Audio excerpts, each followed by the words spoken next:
Hey guys, welcome to the final gear review. This is my first video, and right now I'm shooting with my cell phone. I'm currently waiting on my camera to come from Best Buy along with the stand and all the other equipment. So this isn't the greatest video, but I figured I'd give you guys a good start here. I'm going to be trying to do a video once a week, if not two a week, with gear that I use at work, things that I'm testing, along with some shooting tips and other things I do with work. To give you guys a background, I'm a law enforcement officer. So all the gear I get is put through rigorous tests. It's not an airsoft type review where I go out, shoot an airsoft gun, and tell you that this thing's going to hold up to the zombie apocalypse. If you guys have any questions about anything I ever review, or if you have any ideas of anything you want to see reviewed, please let me know, and I'll see if I can get my hands on some product to do a review for you guys. Today we're going to be looking at the Tactical Watch Technology, or TAWATEC. This is the watch right here. It did not come with these NATO straps. I put these on, but I'll get more of that here in a little bit. It came in this faux leather case. I'm not going to really do much on the case. It came with a pillow. I don't know about you guys, but when I buy a watch for the watch, not for the case. But it is a nice case. Moving on to the watch. The watch came with a rubber strap that you see right here. I took this off almost immediately because I found that moisture, whether from my skin, if it was raining, or wherever it may come from, was getting underneath this strap, and it just felt uncomfortable. It felt very damp. It didn't dry out, and I just felt uncomfortable all day. So I replaced it with these NATO straps. I got these NATO straps off eBay. The first thing we're going to review here is the case itself. For those of you that are looking at it and not really familiar with watches, you may think something looks different on this. That's because the crown right over here is on the 9 o'clock position instead of the 3 o'clock position that most watches have. There's a reason for that.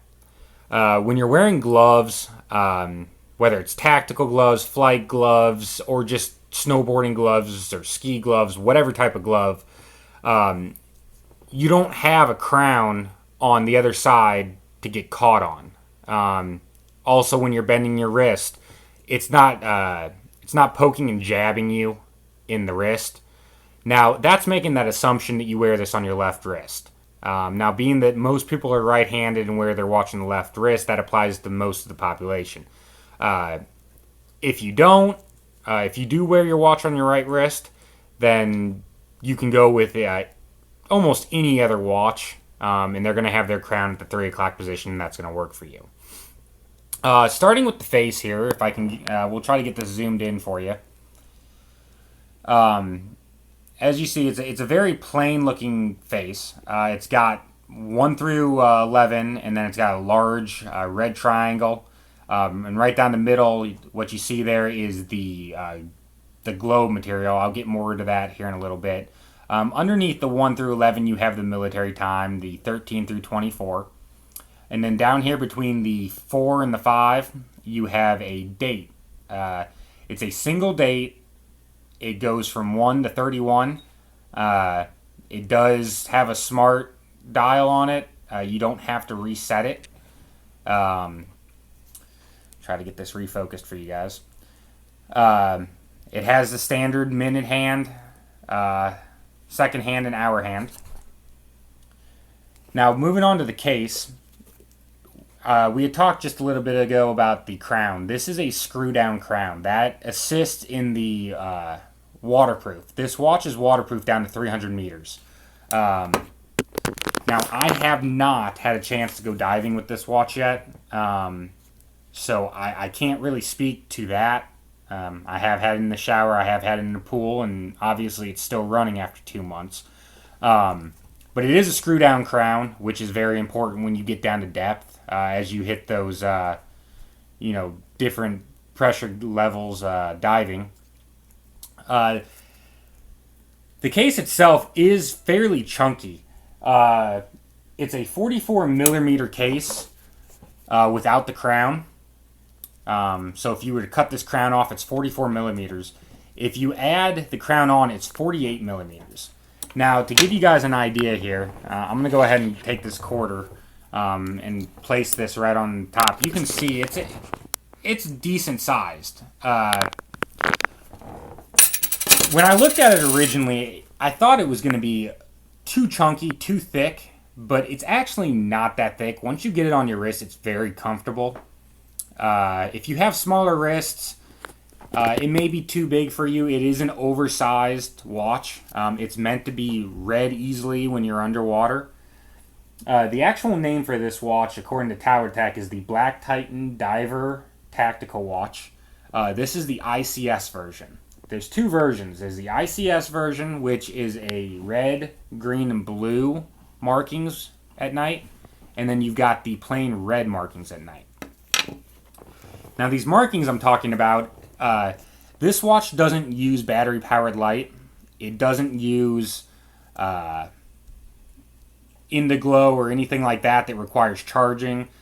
It uses Trijicon. Now, for those of you that aren't familiar with Trijicon, Trijicon is most known and well known for its use in firearms.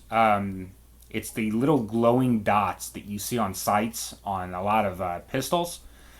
What Trijicon is, it's a radioactive material. Now, stop there. I want to tell you guys it's not dangerous. You don't have to worry about radiation poisoning or anything like that. There's a great site, if I can find it. I'll link it in the description for you guys.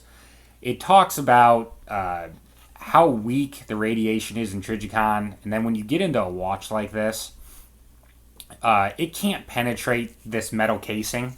And it's totally metal. By the way, I don't think I mentioned that before. But it can't penetrate that or the glass, let alone your skin. So you don't have any worries. I mean, people have been using Trijicon for years in firearms, and there's never been any proof that it can cause any illness. Now, the benefit of Trijicon is you could take this watch into a dark cave for a year, and when you come out at the end of that year, the light emitted from this watch is going to be the same brightness as when you went in. You're looking at about 25 years on these watches before the Trijicon starts wearing out. But you see that being a large benefit if you work at night like I do, where you're not always around artificial light to recharge other types of illumination on watches. Now, this watch is extremely bright. I did try to get a capture with my phone of what it looks like. My phone won't pick it up, so I apologize for that. I'm going to add another video later this week detailing what it looks like at night so you guys can see it. It is so bright, matter of fact, that I'm actually doing research into doing a little self-made device that I'm going to sew down here on the bottom of this NATO strap, so I can flap it up and then Velcro over here.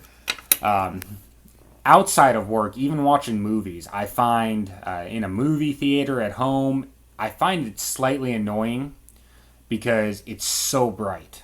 Now, another downside that I have found to this, outside of how bright it can be in the pitch black, is these edges.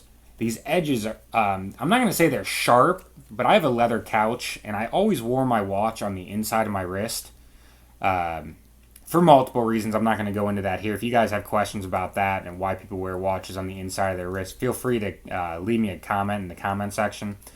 But I was scratching my couch up. Scratching the leather couch up, so I had to move it to the outside of my wrist. So if you are a person that insists on wearing your watch on the inside, that's something to take into consideration, because you will scratch up a leather couch with this. It just has a very rough metal edge. As for the flush of the glass, it's very flush. I mean, I don't have any complaints there. It does attract a lot of fingerprints, and it is not, as you can see, it does not have an anti-glare coating on it. So that's something to take into consideration also. If you guys have any questions about this watch, Please feel free to leave me questions. I'll answer your questions just as soon as I can. I got to talk to you guys about the weight of this watch. You look at this watch and you look how chunky it is and you think, this has got to be a heavy watch. This watch is made out of titanium. I forget that I'm wearing this watch. When I switched from my old watch, I had a Timex watch. Believe it or not, this watch is actually as light, if not lighter, than a plastic Timex watch, in my opinion. So light, matter of fact, when I switched from wearing a metal watch that I had for a little while, I forgot this was on my wrist. It's extremely light, but also extremely durable. This watch has been put through the ringer in the last 2 months. It's been hit on concrete, drug along cinder block walls, and I actually at one point had my assault rifle bang against the glass. Not a single scratch on it. So it, for being so light, you think it would be a trade-off, light and not durable, or durable and it feels like a brick. They've hit the perfect combination of weight to durability ratio here. If you guys enjoyed this review, if you would, like the video and subscribe to my channel for future reviews of different tactical products.